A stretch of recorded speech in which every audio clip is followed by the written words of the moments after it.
સુરતના કાપોદ્રા વિસ્તારમાં સરકારી જનસેવા કેન્દ્રોના નામે કેન્દ્રો ખોલીને સરકારી દસ્તાવેજ આપતા હોવાના રેકેટનો પર્દાફાશ થયો। સુરતના કાપોદ્રા વિસ્તારમાં સરકારી જનસેવા કેન્દ્રોના નામે કેન્દ્રો ખોલીને સરકારી દસ્તાવેજ આપતા હોવાના રેકેટનો પર્દાફાશ થયો છે।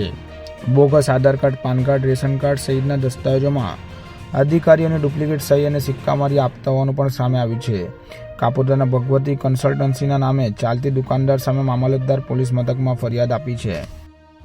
लास्ट टाइम पर एसएचजी बांग्लादेश ना जो पकड़ी भारतीय कार्ड कापोद्रा विस्तार में कैंडिडेट लागे છે કે એ બી એ રીતે પ્રવૃત્તિ બની શકે વિસ્તારમાં પરપ્રાંતીય વસ્તી વધારે હોય એના આધાર કાર્ડનો પણ યુઝ થયેલો હોય અને ડુપ્લિકેટ આધાર કાર્ડ બનેલા હોય એ સમગ્ર મુદ્દાઓની તપાસ હાલ ચલાવી રહ્યા છીએ। હમણાં સુધી કેટલા લોકોને બોગસ આધાર પુરાવા બનાવી આપવામાં એના કમ્પ્યુટરમાં અત્યારે ફર્મા મળેલા છે।